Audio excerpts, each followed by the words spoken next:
Make tobacco history in Oregon. This News Channel 8 special.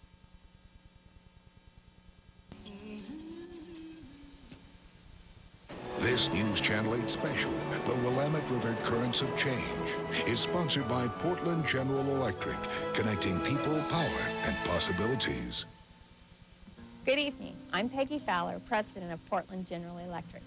PGE is proud to bring you this program, and I'd like to thank you for watching.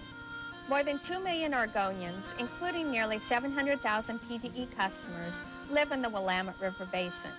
We fish and boat on the river, use it to carry products that make our economy thrive, and rely on it for energy.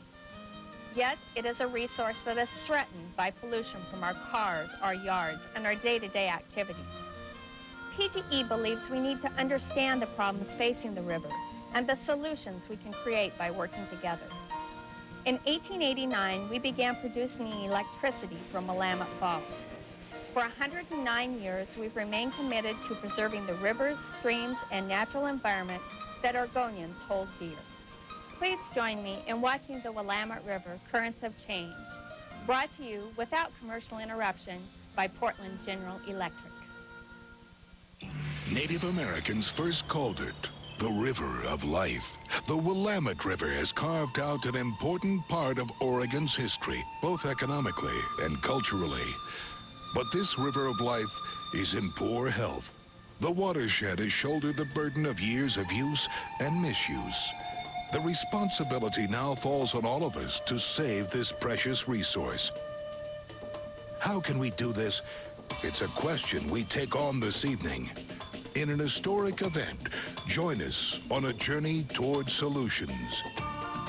KGW, Northwest News Channel 8, and PGE present the Willamette River, Currents of Change.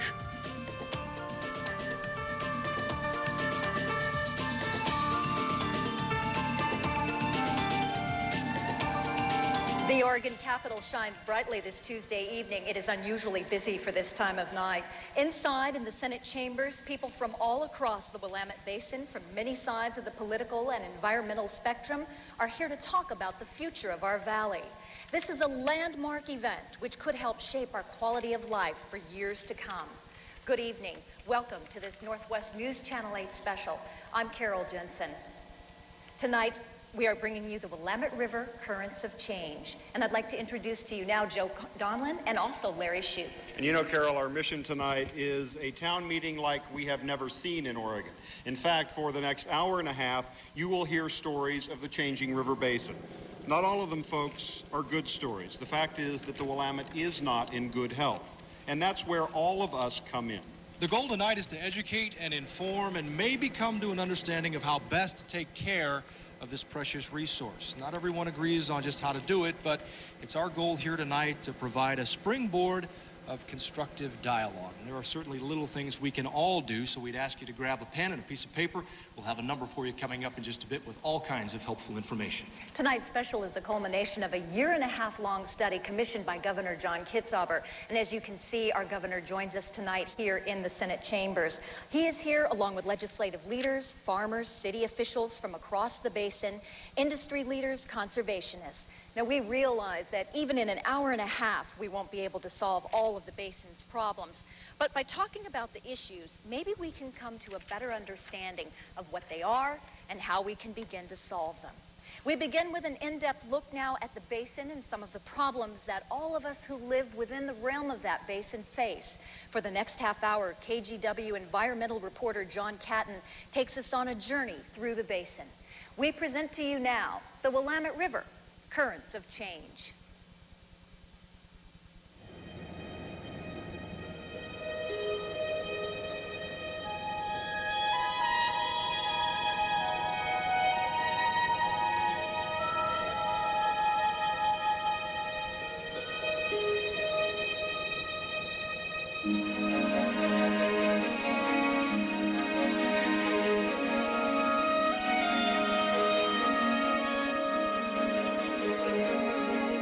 My name is Matthew Day, and I'm from Silverton. My name is Emily Foster, and I'm from Salem. I'm Daniel Parks from Portland. I'm Alex Pratt, I'm from Eugene. My name is Kelsey Popovich, and I'm from Salem. It's going to be their Willamette Valley. And although they live up to 150 miles from each other, they seem to understand their lives are linked. My name is Josh Finelli, and I'm from Salem. I'm Nasheed Waters from Portland. I'm Kalinda Harris. I'm from Eugene. I'm Krista Ingevetson from Portland. Their future will be shaped by the health of America's 10th largest river. If the Willamette declines, so could their economy and their quality of life. They seem to sense this and to know many of the reasons. We have to take care of the river so we can use the water for our benefit. As the population in our area grows, we're going to need more water. I hope that people understand that pollution in streams is not just people dumping their oil into a stream. It also is affected by land use practices and soil that goes into streams. There are a lot of things that go on upstream that affect us here. Upstream, there are farms. If a farmer puts fertilizer on his farm, it rains, the fertilizer washes into the stream. They wash down the stream, it ends up here. Why do kids in the Willamette River Basin sound so serious? What kind of frog is it? It's a tree frog. Maybe it's because they're learning, hands-on, about big problems they're inheriting from us. Portland, kids from Chief Joseph Elementary are putting in native plants. They hope the vegetation will filter pollution washing into Columbia Slough. From Portland International Raceway. That's over there, and it's going into a slough. It's Oreo from the car tracks, garbage, and cigarette butts. Corvallis, a student from Crescent Valley High School, is taking precise measurements of groundwater. Alex Newport-Berra calls it the river flowing beneath our feet. He's only 16 years old, but he understands chemicals we put on the land often wind up in water and fish and wildlife, and he's determined to learn more. Because the river is kind of, it's a sign of what's to come. Salem, kids from the Abaquois School are putting up homes for wrens and swallows and the western bluebird, which is now considered a vulnerable species. The kids have learned why their help is needed. Previous generations of Willamette Valley residents cut down and plowed up too many natural bird homes. Results are becoming ominous. Oregon's state bird, the western meadowlark, no longer sings in this valley where it used to be abundant. This group of adults has been studying the problems we're passing on to our children. The task force looked at the whole basin, at the whole watershed. At the request of Governor Kitzhaber, they spent a year and a half on their research. City officials, environmentalists, academics, representatives for industry and agriculture. Among their findings, the state seldom checks water quality at swimming areas. There's no good system for telling the public if it's safe to be in the water. Same thing with eating fish from the Willamette. Some fish are not safe to eat as part of a regular diet, but the task force found that message is not getting through to most people. We found out that the group is also emphasizing how much we've altered the landscape. We've wiped out most of the floodplain forest that once was up to 7 miles wide, clearing trees, draining wetlands, and turning a braided Willamette into a single ditch. We've destroyed a huge amount of wildlife habitat and created other big problems. Farmland as flat as a pool table cannot slow down floodwaters or hold them back, nor can it stop fertilizers or pesticides from washing into the river. And while it's true pollution was far more blatant in the past, while scenes like these have mostly been eliminated, the task force cautions less obvious pollution is flowing bit by bit from many more sources now. It will be much harder to control. Red flags like deformed fish and species slipping closer to extinction indicate we're pushing nature way too far. I mean, it's not just for other species and other plants and animals, it's also for ourselves.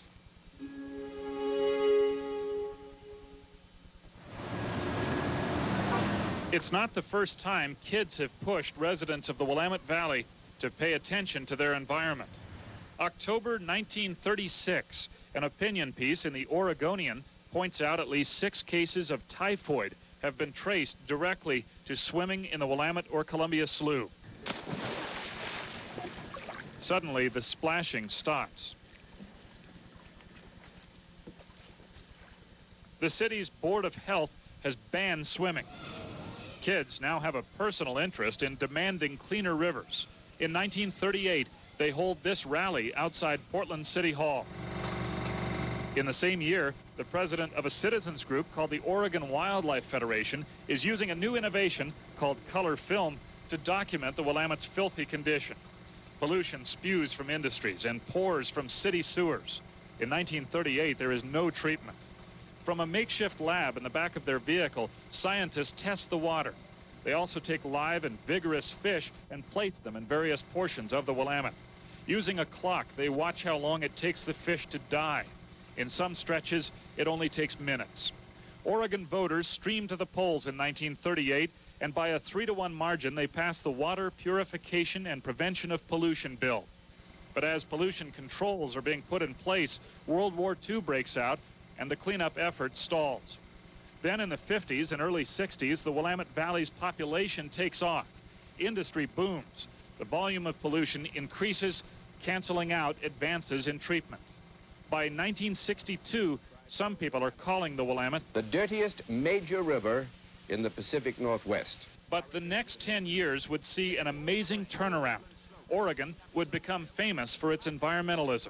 Where these wastes are not treated in a safe manner, the effluent becomes an oxygen-gulping, slime-making scourge. KGW's Tom McCall produced a documentary called Pollution in Paradise, exposing the Willamette's dreadful condition. Actually had its first stirrings. 4 years later, in 1966, McCall campaigned for governor, calling for stricter pollution laws and a cleaner Willamette. McCall won, and he followed through.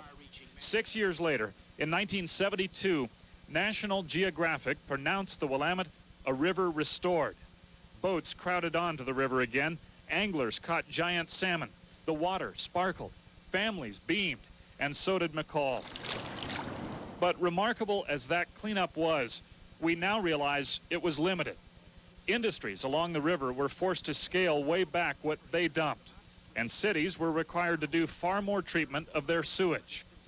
But today, the challenges confronting Willamette Valley residents are far more complex. When I think about my future, I think of how much less wildlife there will be. What a troubling contrast. The thrill of wildlife that's the beaver. and the sadness and worry in a young girl's voice. Is she right? Are we heading for a future with less wildlife? Boy, who's a bulb expert here? Which side goes down in this one? Last December, Governor Kitzhaber assisted in a hopeful project. Kids planted native trees and bulbs at Shampooey State Park to create more wildlife habitat. We felt the state needed to But just minutes earlier, Kitzhaber had received a disturbing report. Fittingly, he received it in front of Oregon's early settlers. The report detailed how drastically these pioneers and all the generations since have altered the Willamette Basin's landscape. For timber, for farmland, for cities, Willamette Basin residents have been clearing forests and draining wetlands and shrinking their natural inheritance. For the next generation, this is all that's left. 28% of the original bottomland forests, 13% of the wetlands and plant communities found around water, and only 1% of the native grasslands remain. Making matters worse are the plants we've introduced: English ivy and Himalayan blackberries, just to name two. Exotic plants are spreading so thickly they're choking out native plants like snowberries that offer better food sources for wildlife. With less to eat and fewer places to live, fish and wildlife are also under attack from chemicals that wash from our altered landscape into streams and rivers. Scientists are finding fish eaten away by disease. Some have badly deformed backbones. Others have undeveloped eyes and strange lesions. And there are species like steelhead, bull trout, the western bluebird, and the meadowlark that are becoming so scarce, the little girl's fear of an impoverished future seems to be coming true already. Yet from Eugene to Portland, we're continuing to wipe out more habitat. A 1997 study found we've drained and filled, just in the last decade, 11 square miles of wetlands. Can anything be done? First and foremost, we recommend that the state take a leadership role and lead by example in managing our common resources. The state could begin turning farmland like this into forest and wetland habitat. This cornfield is just a small portion of thousands of acres near the Willamette, owned by the State Parks Department. Instead of leasing public land to farmers, the Parks Department could, if it chooses to, reestablish some of the natural vegetation we've lost in the Willamette Basin.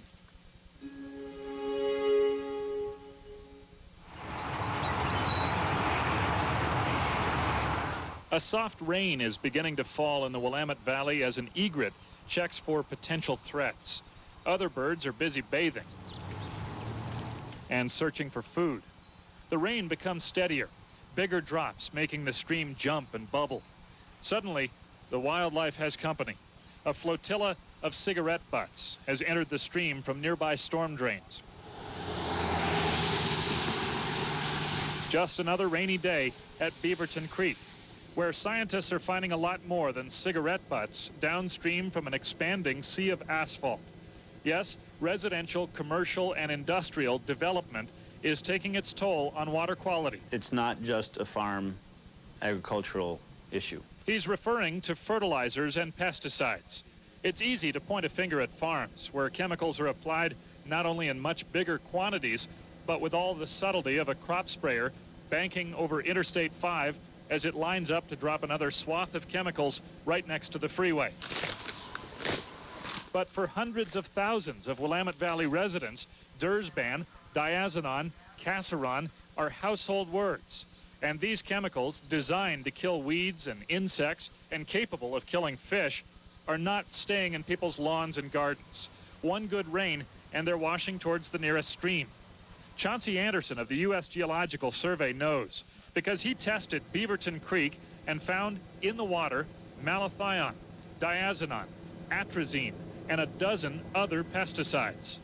City officials charged with keeping our streams and rivers healthy are worried. They're afraid too many consumers are reaching for lawn and garden chemicals, not with a profound sense of responsibility, but with a quick fix mindset. I use this amount, it will kill those weeds and my lawn will look better. If I use a little bit more, it will make sure those weeds get killed. That's not the case. That extra pesticide that you might use on your lawn, it will simply run off when it rains and it ends up in the river. Hoping to persuade Willamette Valley residents water quality is their responsibility, Portland, Eugene, Corvallis, and Salem have pooled their resources to put this message on television sometime during the next 5 months. You're traveling at 300 miles a minute. There's Corvallis. Coming up on the left is Albany.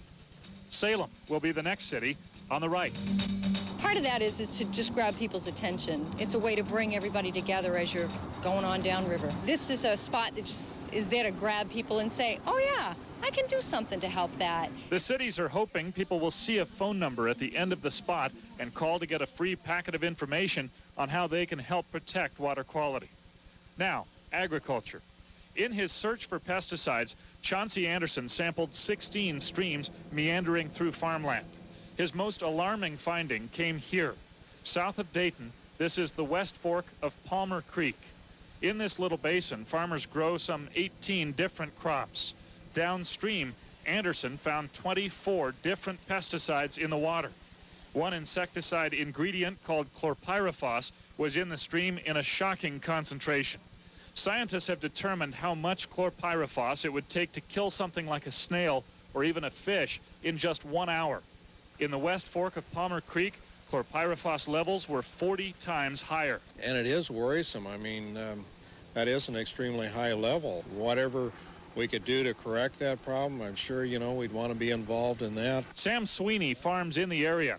He told us he's perplexed by the discovery and questions it, because farmers around the West Fork of Palmer Creek are not farming any differently than growers in other parts of the Willamette Basin. My family has been farming in the state of Oregon for 112 years. But many growers are acknowledging there is more farmers can and should do to keep soil and pesticides out of streams. We're in the process now of really planting back native species, planting back trees. Last month, surprised Portlanders stopped their grocery shopping to listen to farmers and the governor talk about agricultural success stories like this one. It's the Sokol Blosser Vineyard in Yamhill County, where they grow grass between rows of vines. The grass holds soil in place so it won't muddy streams and suffocate eggs laid by salmon. An environmental group inspected the vineyard, liked what it saw, and is now telling consumers if you buy this wine and these other salmon-safe products, you'll be helping farmers who are trying hard to help the environment. And it also gives urban dwellers a tangible action they can take. The governor is happily endorsing the Salmon Safe campaign, calling it a good example of urban and rural residents working together for better water quality. Debate will continue about who the biggest culprits are in muddying and polluting our water. But where the Willamette finally dumps into the Columbia, we get this feedback vividly displayed in brown and blue. Stretching toward the Pacific in a muddy trail are the combined impacts from the entire Willamette Basin. 2 million of us, urban and rural, leaving one ominous signature in the water we depend on.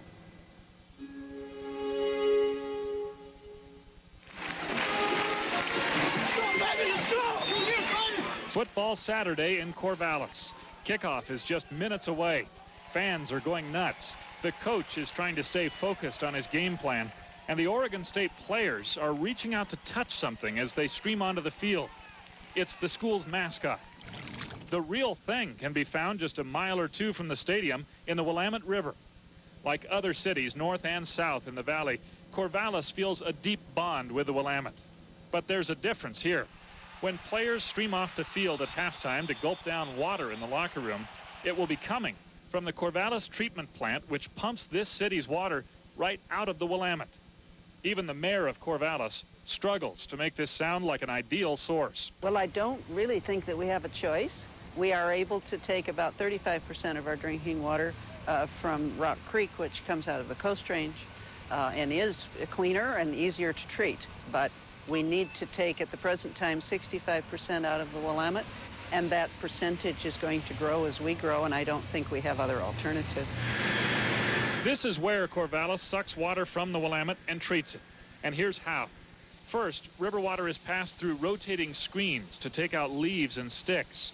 Then a sticky chemical called aluminum sulfate is added to the water. The chemical puts positive and negative charges in the murky water, which encourages particles of silt and sand and leaves and fish excrement to grab onto each other. When clumps get big and heavy, they drop to the bottom of these tanks. Now free of the larger contaminants, water moves on through granular carbon and anthracite, which filters out smaller unpleasantries. Then lime is added to the water and soda ash to change the acidity of the water. Then a disinfectant called sodium hypochlorite is added to attack viruses and bacteria. When it's done, Corvallis has removed all of this from the water it began with. The city boasts what it sends to people's faucets is perfectly good drinking water, meeting every federal health standard. So if Corvallis can do it, then why not cities like Tigard and Wilsonville?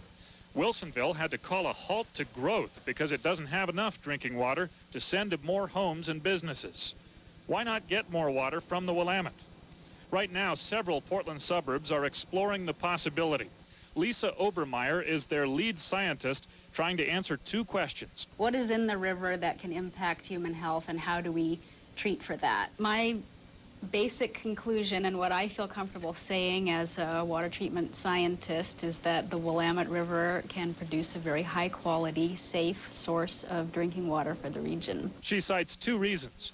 Number one, despite what people hear about overflowing sewers and chemicals running off farms and lawns in the cities, the Willamette's water quality is much better than the national average for surface water. And number two, treatment technology has gotten even better. It might take 50 or 100 or 150 years to get the Willamette River so that it's clean enough to drink. Many Willamette Valley residents remain skeptical, and here are two major reasons. First, while Corvallis appears to be relying successfully on the Willamette, a huge amount of pollution gets into the river after it passes Corvallis. By the time the river reaches the Portland area, it carries far more pollution that would have to be treated. Secondly, what about all those fish with badly deformed backbones that turned up in the Willamette's Newburgh Pool? My understanding is that to date they haven't been able to identify a specific agent that is causing that. It's been a year and a half since the governor correctly stated scientists don't know why the Willamette has so many deformed fish. and they still don't know. Many people get nervous at this idea. If something in the water is causing this, and we can't even put our finger on what, how can we be sure we're eliminating that threat when we turn river water into drinking water? Even treatment expert Lisa Obermeyer, who could have given us reassurances and nothing more, mentions this concern. Runoff from agricultural lands. Chemicals washing from farms strike her as the greatest threat. She's talking strictly as a scientist who knows what's involved in treating river water so it's safe to drink. Upstream of where I'm concerned about, which is the Wilsonville area, upstream of Wilsonville, the primary load is coming from the tributaries that pass through agricultural land. From a drinking water perspective, Obermeyer says she'd be in favor of any enforcement or incentives that would keep more farm chemicals out of the Willamette.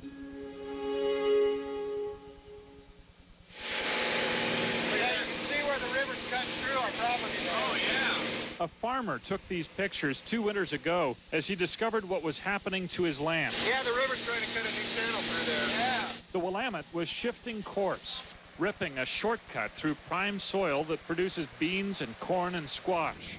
It happened at this sweeping bend in the Willamette south of Dayton. The river cuts straight across its own curve and will again someday. Russell May has decided it's the river's will, and he can't fight it. It's kind of hard to stop the power of the river. May is pointing out for us where the Willamette's main channel may be someday. The river appears determined to shortcut across his land. Surprised? Most people today tend to think of the river as being pretty much in the same spot most of the time. That's false, according to University of Oregon researcher David Hulse. We're looking at the position of each of these rivers in 1996. Look closely at the rivers on his computer monitor. Here they are again. The Santiam coming down from the Cascades, joining the Willamette. 1850. With computer animation, researchers can now show us how the river channel shifts over time. 1895. As the U.S. enters World War I and the Depression, the Willamette is moving again and splitting into 2 channels. 1932. History winds up showing us there's a broad zone where we can try farming or building, but the river will eventually claim that land again. And the total active channel. So getting back to today's Willamette, here's the point. Land on either side of the current channel may seem ideal for farming or for building a home, but history tells us we would only be borrowing the land until the river flooded it or carved it away. So why are cities and counties still allowing people to build in the floodplain? Have we forgotten the Great Flood already? Just 2 years ago, we witnessed people nearly killed, homeowners having to evacuate, entire neighborhoods losing their battle with rising water. An exhausting emergency seemed to involve everyone. That's those ones you wanted, right? Corvallis. One day this past winter, we asked a planner to run a computer check for us. We learned this office complex was rising where floodwaters may rise someday. And it's not alone. Residential, business, residential, residential, business, residential, business. Correct. All of these things are being built in the floodplain. Correct. Yes, they're taking some risk. The same thing is happening in the Portland area. Many homes in the floodplain were built a long time ago, but over 1,000 have been built in the last 6 years. So we're just not getting it. We're just not getting it. We continue to build in the floodplain. Recommendations from the governor's task force. Number 1, stop allowing people to build in harm's way. It's risky, and it's a waste of scarce money to help victims rebuild if they're likely to be flooded again. Number 2, like the kid says, native plants help absorb the floodwaters and stuff, so it won't flood as much as it does right now. Think about this as you fly north near Independence. When the Willamette spilled over its banks in centuries past, forests and wetlands trapped the floodwaters and held them. Gradually, the water would drain back into the river, but not all at once in a giant downstream surge. But farming and everything else that's turned the floodplain as smooth as a desktop has taken away the storage areas like the 2 marshes you see ahead. Farm fields can't hold water like forests or wetlands. Instead of putting the brakes on a flood, farm fields often simply add silt and chemicals to the water. So the task force recommends more efforts like this one in Corvallis, where kids are working to reestablish a floodplain forest. A third recommendation is to identify landowners like Russell May who may be willing to turn some of their fertile but flood-prone acreage back to nature. Right now, the federal government is working on just such a deal with May. Uncle Sam would use your tax dollars paying May not to farm. The government would plant trees instead, and Lambert Bend would be turned back into the forested wetland May's grandfather cleared 60 years ago.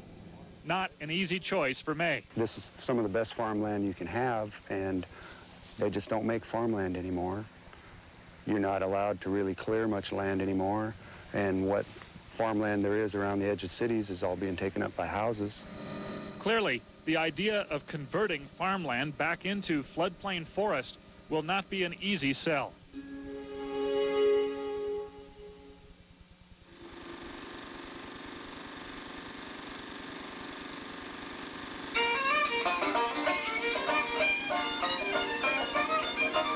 As the first European settlers began changing the Willamette Valley, some of them wondered what a distant future might look like. At first, their homes stood alone in the wilderness, but as they multiplied, riverbanks began to look less wild. And when pioneers pushed the forest back to make room for crops and for homes, they acknowledged, with names like Stumptown, they were not treading lightly on the land. Some of them even tried to imagine how much human population this new land could handle. And in fact, a pioneer once wrote back to his hometown newspaper that there was room for at least 500,000 more people in Oregon. We now have over 2 million in the valley alone. Today, we not only have 2 million people living in the Willamette Basin, we have fierce debates about loss of farmland, depletion of our public forests, where city sprawl should stop, and where we can turn next for more drinking water. Former Governor Tom McCall was clearly anticipating the environmental headaches when he made the legendary remark he would have to explain for the rest of his life. What I did say was a much more friendly thing. I've said it many times. I welcome visitors. I urge them to come and come many, many times to enjoy the beauties of Oregon. But I also urge them, for heaven's sake, don't move here to live. That's what I actually said. From McCall's time, when traffic was still sparse, we've added 500,000 people, not just crowding into Portland, but into Eugene, where they're struggling to balance new jobs with destruction of wetlands, into Corvallis, where the city will be sucking more drinking water from a river giving us warnings we don't understand, and into Salem, where legislators and the governor must wrestle with the increasing pressure that population puts on everything from wildlife to water quality to human health.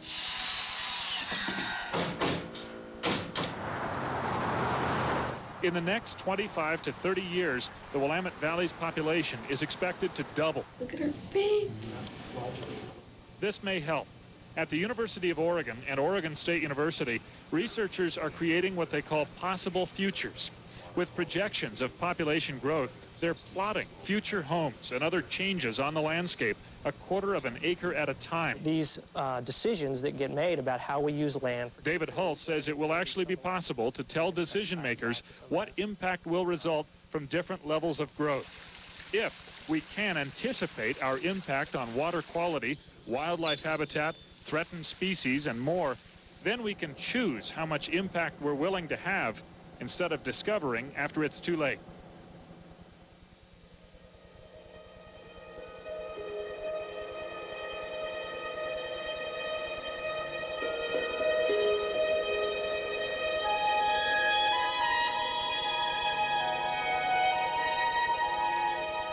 Can we do it?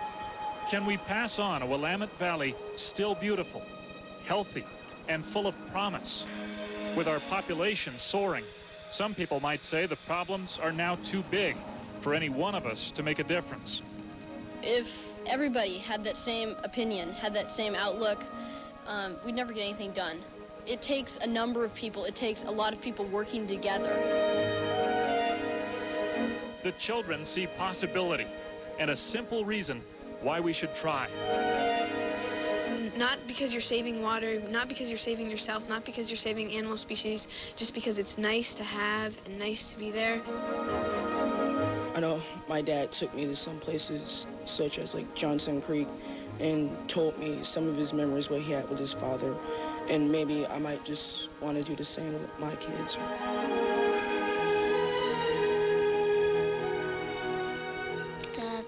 people all over the Willamette Valley.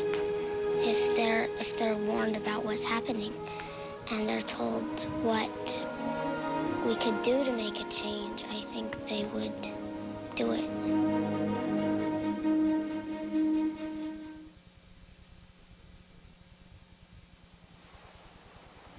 And right now you are looking at the faces of the basin's future. These students are here with us tonight in the Senate chambers. Several area schools throughout the basin have been studying a special curriculum on the Willamette.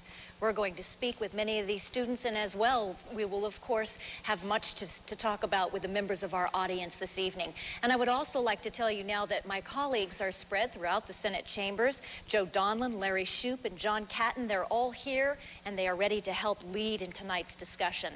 Besides that, if you would like more information at home, jot down this toll-free number. It is 1-888-854-8377, and we're going to be sure to repeat this number throughout the next hour. We'll be back to talk about the issues after this word from our sponsor, PGE.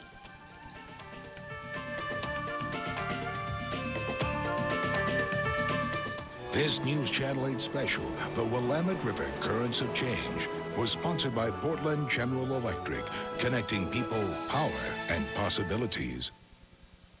Every time it rains, even a little bit, pollution from our neighborhoods washes into our rivers. That's why clean rivers start at home, and it's easy to do your part. Keep your driveway and sidewalk clean by sweeping instead of hosing them down. Perform regular maintenance on your car to prevent oil and coolant leaks. And put cigarette butts in their proper place, not on the ground. Portland General Electric urges you to save the drain for the rain because clean rivers start with you.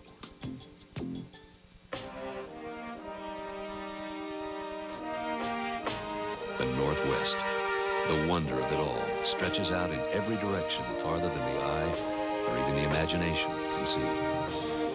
And every day, those of us who live here know wonder. And every day, News Channel 8 reports the who, what, when, and where, and how and why it matters to intelligent people who live here. You watch. You'll see.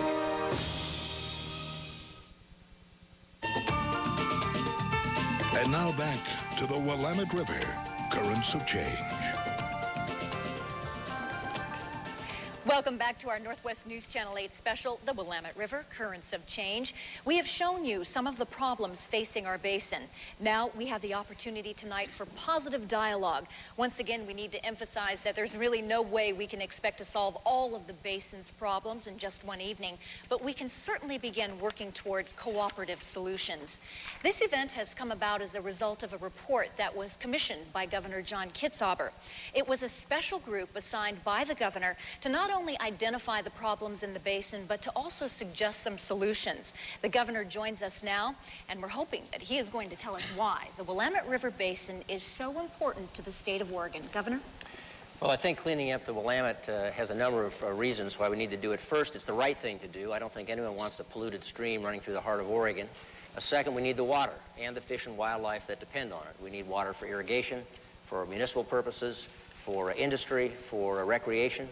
But I think at the end of the day, the reason we need to clean up the Willamette River is because that is who we are. Oregon is still a state where the quality of people's lives, to a great extent, is created and defined and enhanced by the unique physical attributes of the place itself, including its rivers. And it's my hope that with the help of programs like this, we'll once again be able to strike that important balance between legitimate claims of a growing population and the capacity of nature to accommodate them. Thank you, Governor. We also have several other important legislative leaders here with us tonight. I'd like to introduce to you now Senator Ted Ferrioli from Hood River, of course. Senator Ferrioli, you're involved with these issues. You know what they're about. What are you hoping might come out of this evening? Well, I think it's important that all Oregonians get an opportunity to understand that we are not in denial about the issues and the problems that face all Oregonians. We understand there's opportunities, there are issues that are serious. All of us want clean water. All of us want healthy watersheds, resilient wildlife populations, recreational opportunities for our kids, and a future that we pass on that's healthy for those kids. And we're all willing to work together. You know, we very often get frustrated in Oregon about partisan politics and issues that seem to divide us. We're not divided about the need to have clean water. We're not divided about the issue of resilient ecosystems. So I'm hoping that what comes out of this evening and this issue is partnerships that work across rural Oregon, across urban Oregon, across those gulfs that seem to have divided us on other issues. So we really are hoping that this is a handshake across ideological, across urban and rural, and across the aisles of our political system. Thank you very much, Senator. Also, I would like to introduce to you another important man. He is, in fact, the chairman of the Willamette River Basin Task Force. His name is John Miller. Mr. Miller. Thank you, Carol. The task force planted the seed for this evening over a year ago, and we are delighted that PGE and KGW have brought it to fruition in such an amazing way. 2 years ago, the governor appointed our task force and directed us to come up with collaborative, practical solutions. And in that spirit, tonight, each of the task force members has put a blue ribbon on each chair in the chamber. The ribbon symbolizes many things. This is a blue ribbon event and group. It's the ribbon of the rivers is what ties us together as a community. But most importantly tonight, even if this ends up on your antenna, think of it as a symbol, a reminder that these fingers are not for pointing at each other. They're for pointing towards collaborative and positive solutions in the future. And I want also to mention the fact that there are kids here from schools all over the basin, and some of them are inner city kids doing stream team restoration. Others are future farmers of America doing stream restoration as well. The task force found a lot of good in our common ground as well as our differences, and I hope we can see where that path leads us tonight. Great. Thank you so much. I'd also like to introduce now Sarah Vickerman. She's the vice chair of the Willamette River Basin Task Force and also the West Coast Director for Defenders of Wildlife. Sarah, welcome. And also seated next to Sarah is Phil Ward from the Oregon Farm Bureau. I would like to thank all of you for joining us this evening. These are 5 of our panelists, but we also have several more, another 11, in fact, invited experts. John Catton and Larry Shoup will introduce them to you now. Carol, I am with Nina Bell right now, who is one of the panelists. She's an environmental attorney with Northwest Environmental Advocates. Next to Nina is Helen Berg. You saw her in John's documentary. She is the mayor of Corvallis. Next to Helen is Senator Gene Derfler. He is a Republican from Salem. Deborah Evans, next to the senator. She is from the city of Eugene. Next to Deborah is Don Francis, the Willamette Riverkeeper, which is an advocacy group that advocates only for the Willamette River. And then next to Don is Liz Hamilton with the Northwest Sports Fishermen Association, and that is an industry group. John? Larry, right next to me is John Ledger, who lobbies on environmental issues for Associated Oregon Industries. As we move along, Dennis Lynch with the U.S. Geological Survey Water Resources Division. Next to him, Dr. Gary Oxman, the Multnomah County Health Officer. Moving along, Eric Stenz, City Commissioner with the City of Portland. And next to him, Terry Witt, lobbyist for farmers with the Oregonians for Food and Shelter. Carol? Thank you very much, John. A really quick correction here. Senator Ted Ferrioli, of course, is from John Day, not from Hood River. I apologize for the error. We also have an invited audience as well. Of course, this night wouldn't be possible without some folks, as we said, from all around the basin to comment on these all-important issues. These people represent all facets of the basin, from government to agriculture, conservation to industry, and we will certainly hear from them as well. We'd like to begin tonight's discussion now with a question. And if I could ask for a show of hands, how many of you folks with us tonight would consider the Willamette River as a source of drinking water? Raise your hands. Okay. It's a pretty good show. How many of you would think that this really isn't a very good possibility? How many of you would shy away from that? This is obviously a very educated audience. But obviously what the show of hands does represent to us is that there is a lot of concern about the Willamette, and certainly there are reasons why. As we fly over it now, take a good look at why some people would be hesitant to drink water out of this river. Its brown, murky water is definitely hard to get past. However, Portland and other cities may one day need to pull water from the river as demands on area reservoirs increase. We need to have alternatives, but the question tonight is the Willamette River a viable source for drinking water? Corvallis residents certainly say yes, that it is. We heard that in John's documentary. The city is already, in fact, taking water from the river. Corvallis Mayor Helen Berg joins us tonight. And Mayor Berg, if you wouldn't mind standing, thank you very much. I'd like to start with a question to you now. Was it a last resort for the city of Corvallis to decide to go this route? Well, if it was the last resort, it was quite some time ago. We have been taking some of our drinking water from the Willamette River since 1949. Taking 2/3 of it from the river? About 60%, yes. Do you feel good about that decision? Do you hear complaints from people in the city who are concerned about it? Well, Corvallis's drinking water is absolutely safe for anyone to drink. And we meet federal and state standards with respect to 120 contaminants for which we measure. And we do maintain those standards, and we do something on the order of 3,000 tests of our drinking water a year. Do you think this is something that other cities should consider? Well, I think it's something other cities have to do in order to stay in compliance with the Clean Drinking Water Act. Or do you mean taking water out of the river? Absolutely.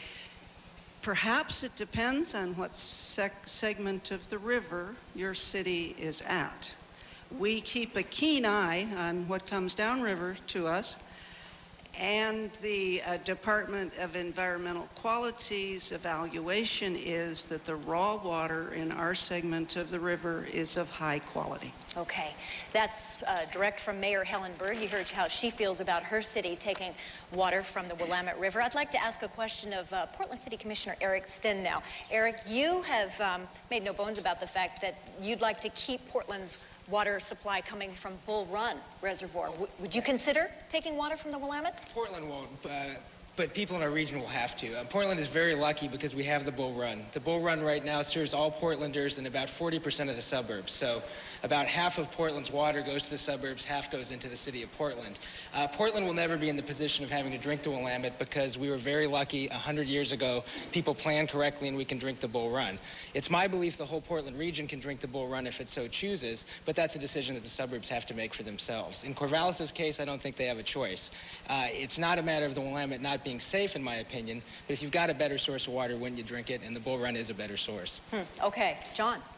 I have a question for Mike Houck of the Portland Audubon Society, if you don't mind standing up, Mike. This issue cuts both ways a lot of times in the environmental movement. Some people say that there is a real value in committing ourselves to the Willamette River because we'd be forced to take care of it.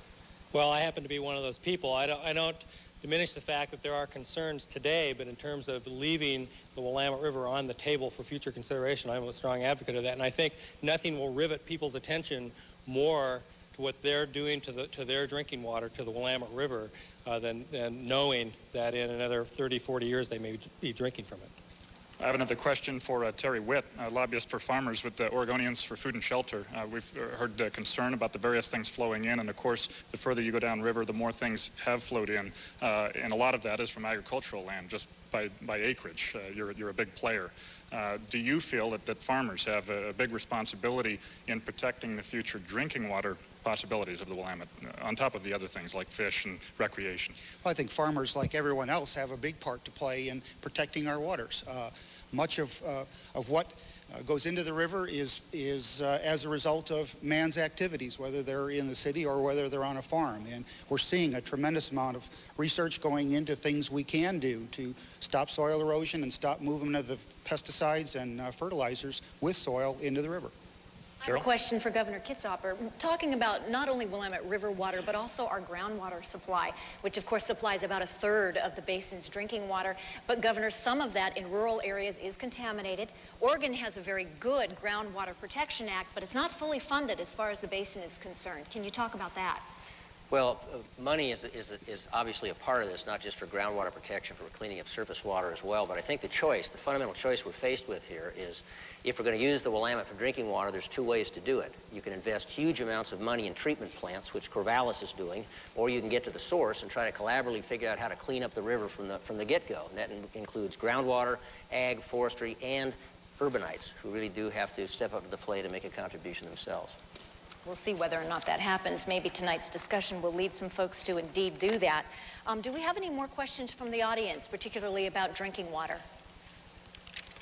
Okay, we are going to move on now, because when you talk about drinking water, you can't ignore water quality as a whole. This is really a whole nother subject, but it does touch on some of the more important facets of why we are here this evening. That includes the impact that rural and urban practices have on our basin. It's a delicate balance. Do we need laws when it comes to farm practices, or are voluntary efforts making the difference? Should there be pesticide reporting laws? And who should shoulder the financial burden?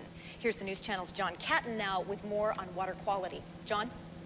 Carol, I have a question for Nina Bell with Northwest Environmental Advocates. Her group was very much involved in suing the city of Portland and forcing ultimately this $700 million solution to the chronic overflows of sewer and stormwater from the city of Portland. Nina, some people are saying that is such a huge chunk of money that it would be better spent further upriver, where people would get the benefits of that for a greater stretch of the river than right there in Portland, where it quickly washes into the Columbia. What do you think about that? Well, we were told today not to point fingers, but pointing fingers is something that typically does go on the Willamette River or the Columbia River, where people downstream point upstream, people upstream point downstream, and all of that kind of thing.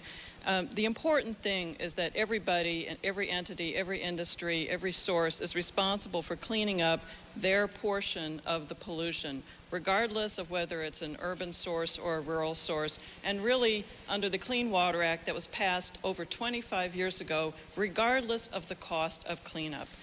The important thing right now is that we have leadership in this state that does not hide behind task forces and commissions and councils and committees, that implements with every law that we have available to us through the Federal Clean Water Act, through all the state laws and local ordinances, to implement the laws that require that all unsafe levels of pollution in the Willamette River Basin and elsewhere in the state are cleaned up.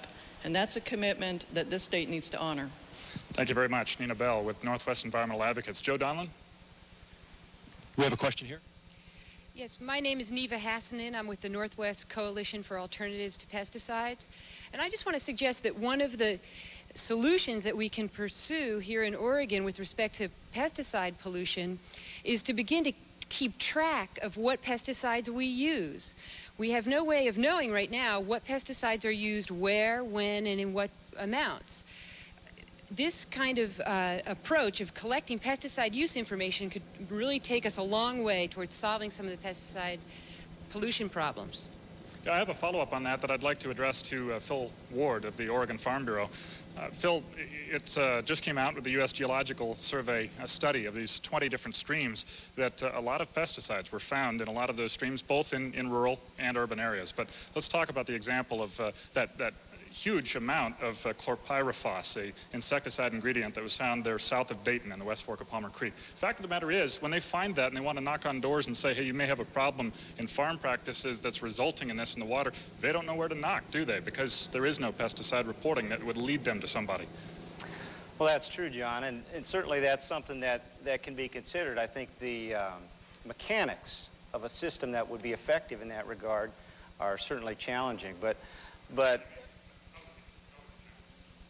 well, certainly you've got to put a mechanism together that would accurately show you where the pesticides were used, and that would just take a lot of manpower and a lot of labor to do that. And certainly agriculture, pesticides are just a tool. And if you don't use a tool correctly, then you're going to hurt yourself. And agriculture, I think, is in the business of using its tools correctly. Where that's not happening, we all want to get to the root of what that problem is. Carol? Yeah, I have a question for Bruce Andrews, Director of the Department of Agriculture. What do you say, Bruce? Should we require pesticide reporting? I know this is a setup, right? What we should do is make sure that the chemicals that we use responsibly. Number one is we do require farmers to keep track of restricted use chemicals. But it's not only farmers, it's that we want to keep track of what happens in urban and suburban areas as well. This is not a single-dimensional issue. The real thing is that we who have the most options in the future are going to be able to spread those decisions in a long time and make the kind of investment decisions that we want to make in the future. So if we concentrate on using what we have correctly, both either on the farm or in the urban or suburban area, the better off we're all going to be. Okay. Thank you, Bruce. We should underscore that this recent study did show a lot of pesticides in the urban streams as well. So we just talked to the Farm Bureau and to the State Department of Agriculture, but it is very much an issue that the urban residents have to take seriously too in terms of what they're putting on their lawns. Carol? Certainly a mix here. The Willamette has become unsafe at times to play in. Recreation is one of the major uses of this river. Kids love to take the plunge during the warm summer months. But year after year, there are warnings that people can get sick from accidentally ingesting the water. More evidence of the river's poor health. Fish that have been found with lesions and deformities. And again, we're told not to eat the fish out of the Willamette River. But is this message getting out? And who's responsible for checking to make sure that this message is in fact indeed being heard? For more on this topic, we go now to Joe Donlin. Joe? Thank you, Carol. We have another question for everyone, another show of hands. Who would be comfortable swimming in the Willamette? Understanding that when we get a pretty good rain, the sewer system dumps raw human waste into the Willamette. Still interested in swimming? Who would be worried about swimming in the Willamette? How about eating a fish that you caught out of the Willamette? Who would be happy to do that? I don't see one. There's 1, 2, 3 in the back. Let's go to Dr. Gary Oxman, if we could. Doctor, what are the risks? The risks of the Willamette are really hard to quantify. The river clearly has pollution, and I think the question is not so much what are the risks, but what can we do to improve those risks, and also what alternatives do we have? Do we have to take our drinking water from the Willamette? Do we have other choices? Do we have to take our fish from the Willamette? Do we have other choices?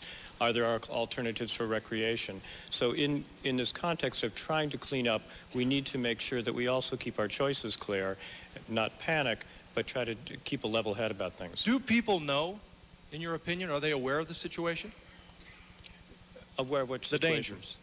The dangers? No, I don't think people are aware of the dangers. I think those dangers are very difficult to understand. Many people will underestimate them, and many people will overestimate them. And frankly, I don't think from a scientific perspective we can tell you exactly what those dangers are. There are populations in Portland that eat quite a bit of fish out of the Willamette. It's part of a staple in their diet. What do you suggest we do to make people more aware of it?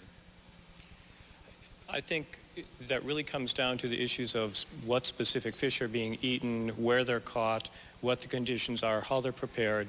I think, for example, some of the work done on the Columbia Slough really points out some good work with that, where people are being made aware of the risks, but again, they're not huge risks. They're risks that individuals and families need to choose to minimize by proper cooking, selecting the right species to eat, selecting the right parts of the fish to eat. Thank you very much, Dr. Gary Oxman. Follow-up question for Don Francis with the Northwest Environmental Advocates. Don, my question to you... Willamette Riverkeeper. Willamette Riverkeeper. I beg your Formerly pardon. Northwest Environmental Advocates. Willamette Riverkeeper. Don, my question is about how much we do know. I mean, the Oregon Health Division is quick to say some species, some river miles, we just can't tell you if that fish is safe to eat. But there's so much clouding fish in general. Should there be just a general warning saying there's a lot we don't know? Take that into account when you go down to fish. Well, first of all, the Oregon Health Division has issued a warning based on mercury for advising people not to eat too much Willamette River fish. In addition to that, there's a whole host of other chemicals, PCBs, DDT, dioxin, and other compounds in Willamette River fish. And the Oregon DEQ actually did a study where they took out hepatitis. It's a snapshot. It's not a definitive study. But what it shows is that the fish in the Willamette River have very, very high levels above EPA standards of contaminants. And there are people who are eating fish out of the Willamette River every day for sustenance, and they don't know about the dangers. Thank you. Carol? We have a pediatrician here in our audience, Bob Heffernan from Portland.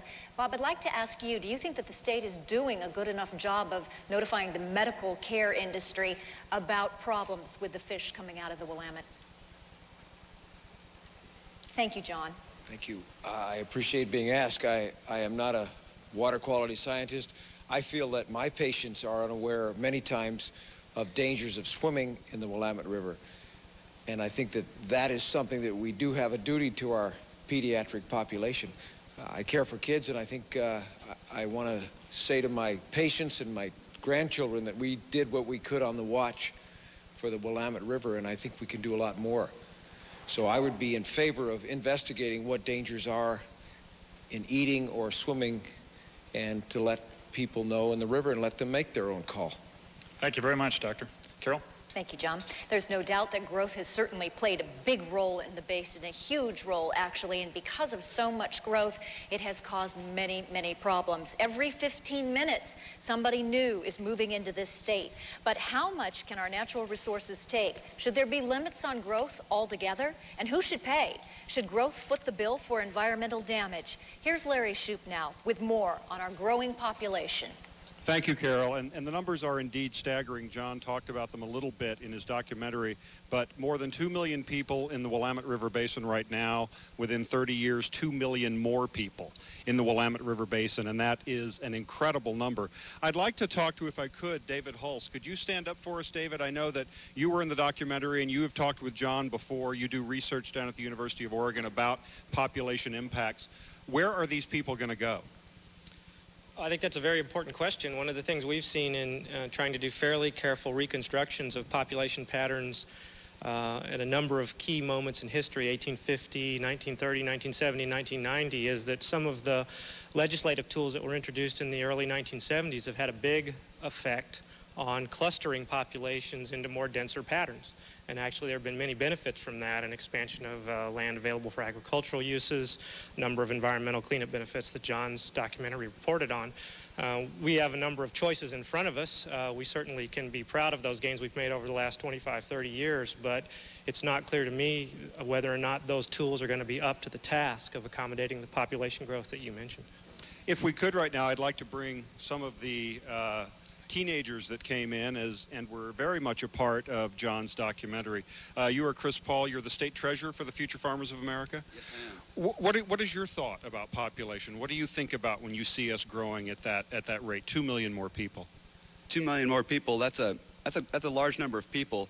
Not only are we having 2 million people that are going to be increasing the awareness of our river, but we have 2 million more people mouths to feed. In an agricultural standpoint here, most people don't see these benefits of we can have a strong economy and a strong environment, but we have to work at it. And people always think of it, we can have either or. But in the FFA, we know that we can have strong economy and a healthy environment. And agriculture education does work at that. Okay, thank you, Chris. I'd also like to bring Nina Bell in if I could, because Nina, I'm wondering from your standpoint with Northwest Environmental Advocates, what do you see as the impact of 2 million more people in our watershed? Well, obviously there are lots of impacts, land use and transportation and all those kinds of things, but one of the things that I think we're not ready for is how to plan so that the growth that does occur and occurs in the way that our land use planning makes it occur is also done in a way that does not worsen the water quality problems that we already have.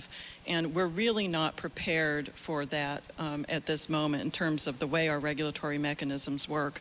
That's going to be a critical issue for now and in the near term. Okay, thank you, Nina. I think Joe Donlan has somebody up in the gallery. I do. Joe, you have a question?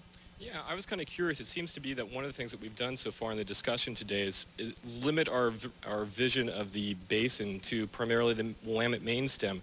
It seems to me that we should be talking about population growth also in McMinnville and, say, some of the outlying communities as well that affect the river quality as well. I would like to bring quickly, we only have about a minute left on this topic. Deborah Evans is with the city of Eugene. We get a lot of attention on Portland and Mr. Eric Sten's part of the world because of the growth up there. You're growing too. What can you do about it? Well, we've been doing a lot of planning. We've recently conducted a growth management study and looked at our patterns of development. We've adopted a stormwater management plan that addresses not only drainage issues, but also water quality and natural resources. And I think Mike Houck coined the term green infrastructure, and that's a very essential element in a livable community, and we want to be able to protect that in Eugene. A comprehensive plan. Thank you very much, Deborah. Carol, back to you. Thanks, Larry. Well, we've been talking about how much we've been using the land. Indeed, our history of using the land has burdened the Willamette River Basin. You can see just what we're talking about. We have altered the landscape, literally. But in some places, it's to the detriment of the Willamette River Basin. For instance, what you see is an example of a floodplain forest. It helps hold in the river when it's tempted to overflow. The trees and natural vegetation also help filter out some of the chemicals that tend to wash from the fields into the river. But these natural barriers have been reduced. In some places, fields now go right up to the riverbank. There are efforts underway to restore some of these floodplain forests. And here to talk a little bit more about that now, once again, the News Channel's John Catton. John? Carol, altered landscape is one of the things that you'll see in this very large report card that we have blown up here, and Rick Bastash with the Willamette Valley Livability Forum is going to talk to us about it. I think you can see that things like fish consumption warnings that we've been talking about, wetland loss, species at risk are listed here, and then very dramatically down this side you can see these unsatisfactory and satisfactory grades. What is this report card going to accomplish, Rick, as you try to get it published in newspapers and give people feedback? Well, John, very simply, we keep track of what's important to us, whether it's the Dow Jones Industrial Average or our weight. And the report card's aim is to get organized about keeping track of what's important to us tonight, the health of the Willamette Basin. And we want to do that by putting information on key Willamette Basin issues simply but accurately in front of the public and decision makers so that we can easily find out where we are and where in the landscape we need to go to get the kind of basin we want. Well, on landscape alteration, where are we on wetlands, for example, on here? Can you trace across for me left to right? One element of landscape change has to do with our loss of wetlands. Since settlement about 150 years ago, we've lost nearly 90% of our wetland and streamside vegetation, which has really lent a different kind of characteristic to the basin that we think we know. And you're saying flat out that's unsatisfactory? Unsatisfactory. Okay, thank you very much, Rick. Let me ask, if I could, Sarah Vickerman of Defenders of Wildlife up front next to Carol and John Miller there. Sarah, if I could ask you about the wetland loss. 87%, he said. And the fact is, it's not just since 1850. It's 11 square miles in the Willamette Valley of wetlands that have been lost in the last 10 years. I thought 10 years ago George Bush was campaigning for president saying no net loss of wetlands. What happened? It may have been a little late at that point. And we've not only destroyed that many wetlands, we've also destroyed the streamside vegetation and the floodplain areas that could serve as natural storage to help reduce flood damage, to improve wildlife habitat, to help recover the endangered fish that we're looking at now. So one of the things the task force really did, I think, a good job of is look at integrated solutions. How can we get the big bang for the buck by looking at these flood issues in an integrated way while looking at the fish habitat issues, looking at water quality issues? And in my view, the single most important thing we can do is make an investment as a valley here, as a society, in the restoration of those wetlands and that streamside vegetation. Thank you very much, sir. I've got a question, if I could, for Terry Witt, again, a lobbyist for farmers. So much of the landscape alteration that we've talked about is in the agricultural areas, floodplain forest that's been cleared away, farming right up to the river. And a lot of people are talking about the great potential for returning that to a floodplain forest and getting all the benefits of wildlife and filtration of chemicals running from the land into the river. Are there a lot of farmers that are interested in that if they had the financial incentives? Well, that's an answer I really don't know. I think we'd have to go talk to those landowners. It's a very important issue, obviously, but so is producing the food and the fiber that we need to sustain our state. And so I would say that would be an individual issue that we have to deal with those individual landowners. All right, Terry Witt, thank you very much. Quickly, a question here for Mike Halker. Mike, you've got something you want to say, apparently. Portland Audubon Society. Yeah, a comment. Actually, I want to make it very clear. We're extending our hand to the farm and ag community in the Portland metropolitan region. We are stepping up to the plate. And in fact, Metro, 24 cities and 3 counties in the Portland metro area have removed floodplains, all wetlands, all streams from the buildable lands inventory, and that is part of the urban green infrastructure we're trying to protect in the city, and we're holding the urban growth boundary to protect farm and forest land outside the UGB, the quid pro quo. So you're saying you're doing your part in the urban area, they need to step up. Well, I'm not saying they need to step up, I'm saying we all need to. I'm not trying to point the finger again, I'm just saying we're doing it. Good for you. John, Let's excuse go to me. the balcony and... I have something that dovetails perfectly into what you were just saying, Mike. Bill Chambers, can we hear from you, please? You're a farmer that I understand you're mid-project. You're midway through a project right now of replanting a riverbank. Yes, we are. We're trying to put natural barriers on the river to keep having erosion. And instead of using rock, we're trying to use biological controls. And we're interested in trying to get as much natural wildlife and plants as we possibly can to where it integrates well with the farms. And it's also important that not just on the floodplains are these plants in areas important, but it's throughout the whole basin, just ridgetop to ridgetop, controlling the water and making sure that it doesn't get to the main stem of the Willamette too quickly. Thank you very much, Bill Chambers. Let's go up to the balcony and Joe Donlin. For a question.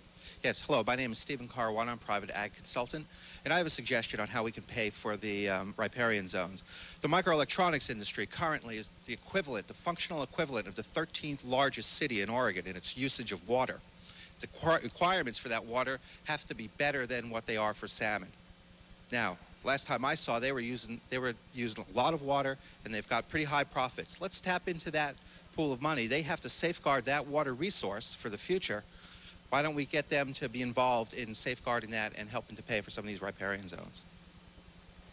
So much more to say on this topic, but we've got a lot of other topics. Carol? Boy, I tell you, that's already our dilemma for the evening, isn't it, John? So much to say, and we're trying to be as concise as we possibly can, but that's because we have a lot of information to impart. A couple of years ago, we found out what happens when we try to manipulate the flow of the Willamette River. The river indeed fights back. Let's take a look now at some of the flooding issues in the Willamette Basin.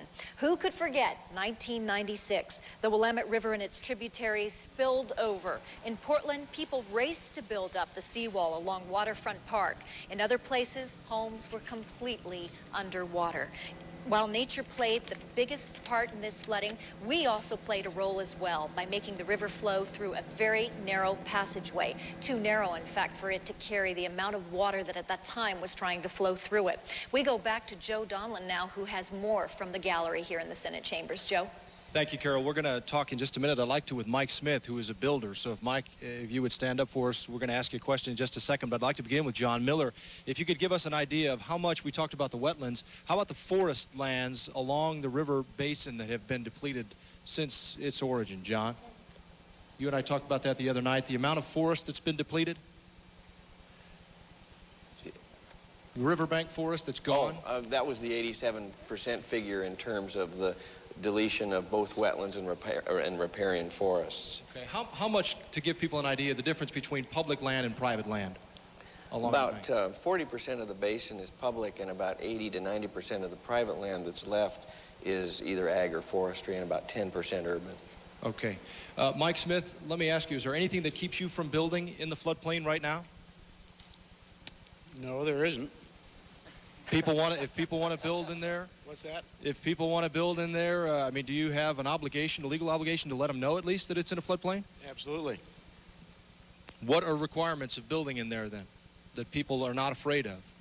Do you build a house up? Why are they doing it? Well, I don't happen to have any property in the floodplain. But from a home building standpoint, people are not afraid of it? Is that your indication? Well, I think any knowledgeable consumer would be afraid of building in a floodplain, and it ought not to be done. Okay. Then why is it happening? I couldn't tell you. Let's go to Larry Shoup. Thank you, Joe. I'm with Chris Paul again with Future Farmers of America, and you had a question. Yes, I do. I'm really active in agricultural education. Our organization has taken large steps in educating students across Oregon, as well as many other student organizations out there.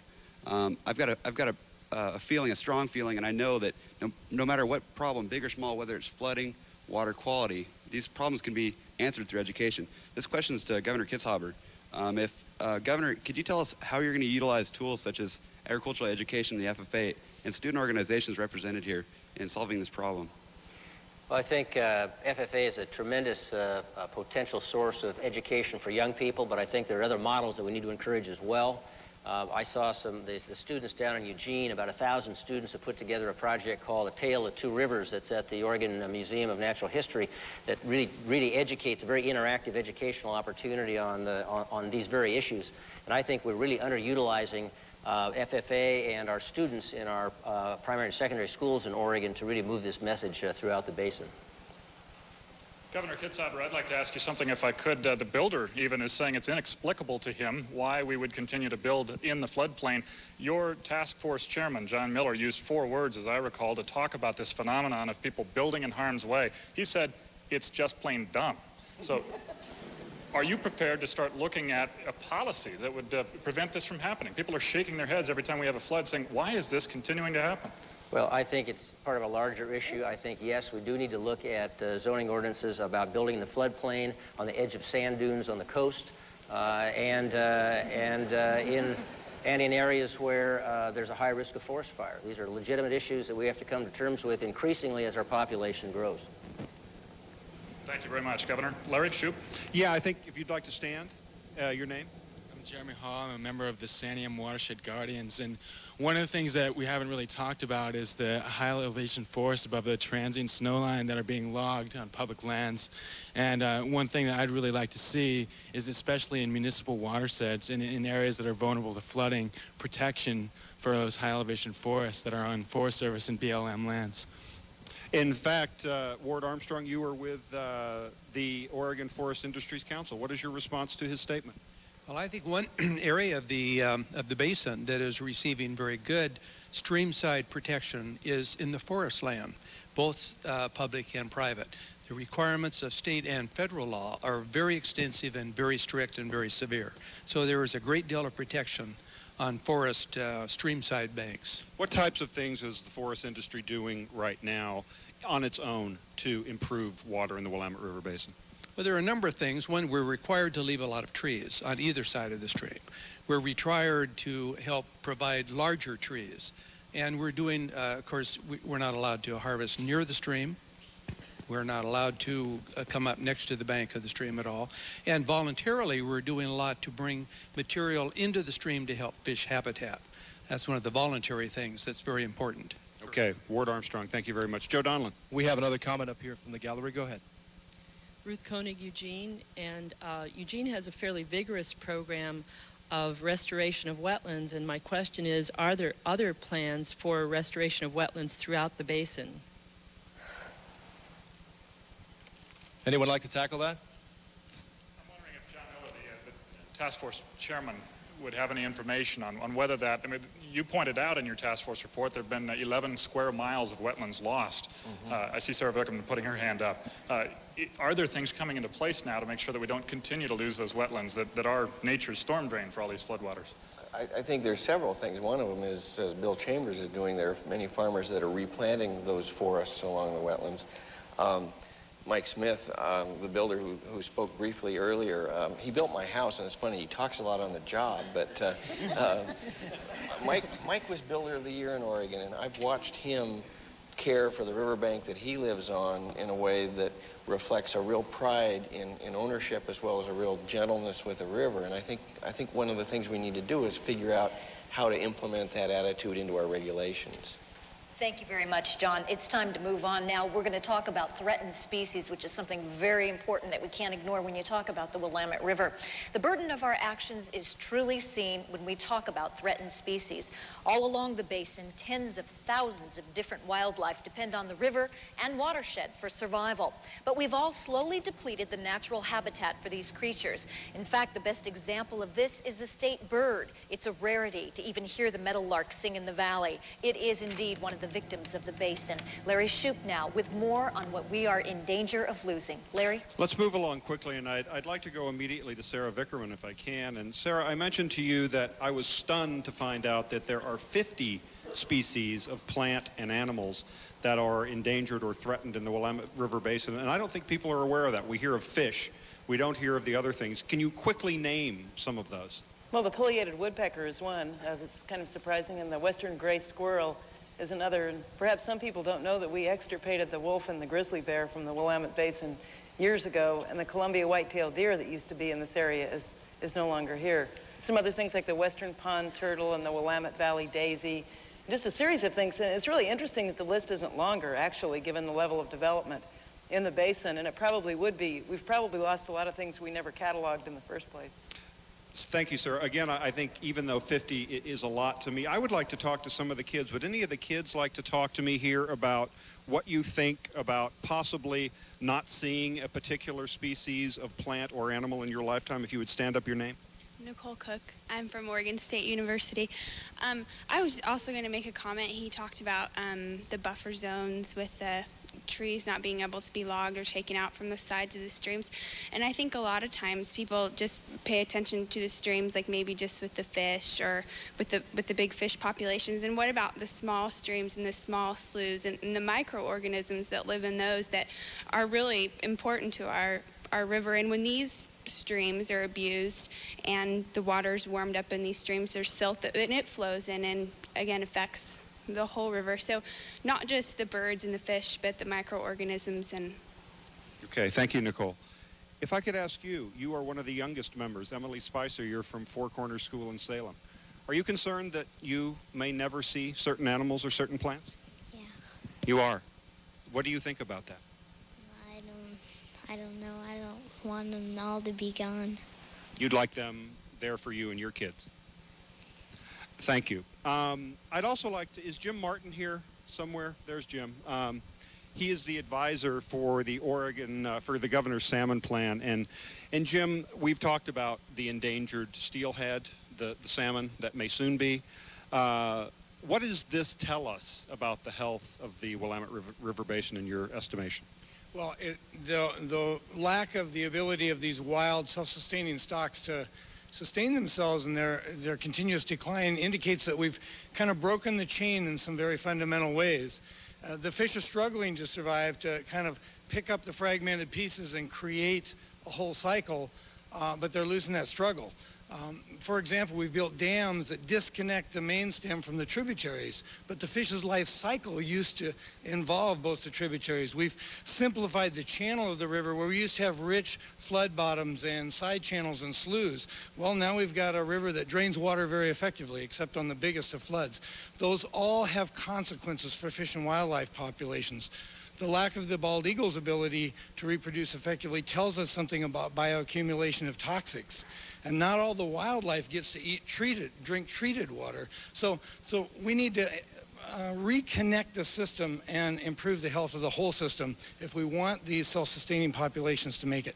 Thank you, Jim, very much. John? Larry, gentleman in the crowd with a comment here. Tom Wolf of Trout Unlimited. Tom? Yeah, one thing that wasn't mentioned, and I serve on the Tualatin River Watershed Council, is we have a tool in the state and it's watershed councils, and it wasn't mentioned tonight that these councils can be used to alleviate a lot of these problems. And I just want to make sure that people understand that they're there, they're working very hard, but they are facing a problem with funding. Thank you very much, Tom. Larry? Was there another person over here who wanted to talk about what the loss of threatened species is going to mean to them? My name is Greg Stiles, and my comment applies to everything and not just species loss. And in the case of the builder, there's no laws or regulations in place to control his actions. And the laws that are in place, the regulation, and even the voluntary approaches have basically proven ineffective. And what we need is economic discouragement. We need to tax those activities, the loss of wetlands, the loss of species, and because our whole economic vitality is in the valley. And Greg, we're out of time, and I also think we need one heck of a lot of cooperation as well. Carol? Boy, it's difficult to say that we're out of time tonight because we have a room full of people with their hands up, anxious to speak a lot more about the topics that we've discussed. However, why don't we just stop for a moment and take stock of so much that we have learned this evening. It's been a very quick hour and a half, and we'd like to thank everybody who came tonight and who participated in our discussion. These people want to hear from you. We work together to help this precious resource. We've also learned that there are little things that you can do that will benefit the basin. For those of you at home and even those of you here, you can certainly get involved by calling this toll-free phone number. It is 1-888-854-8377. And with more on this now, I'd like to introduce Bridget Adolph. She has been a critical part of the Willamette River Basin Task Force for, gosh, the last 1.5 to 2 years. Bridget? Thank you. The Willamette River Basin Task Force has transformed their report into a wonderful kids curriculum. The kids curriculum focuses on a group of native plant and animal characters that guide the children throughout the book on things that they can do to help improve the health of the Willamette watershed.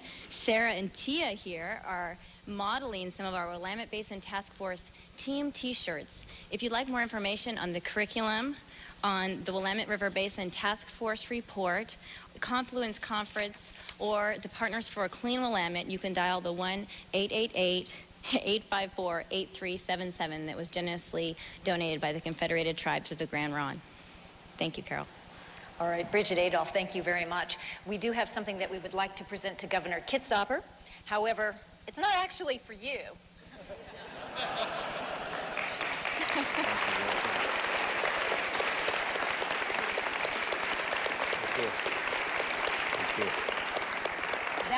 That is, of course, for your son, Logan. I think the message we're trying to get across, and the message that the task force wanted to present to you tonight, Governor, is that it is now the future is in the hands of the children, and we're hoping that we can do something now before it's too late, so that what we leave them in terms of the Willamette River Basin will be something that they can indeed use. For Larry Shoup, Joe Donlin, and John Catton, I'm Carol Jensen. I'd like to thank everybody here in our audience, as well as those of you viewers at home, for watching tonight the Willamette River Basin, Currents of Change. Thank you for joining us.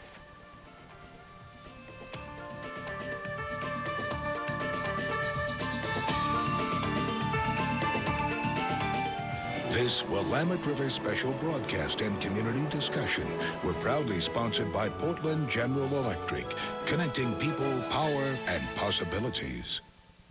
Every time it rains, even a little bit, pollution from our neighborhoods washes into our rivers.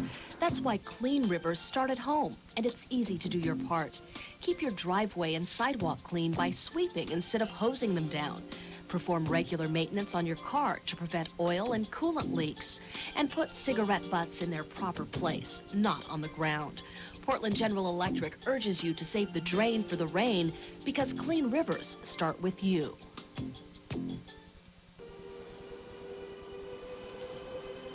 This is the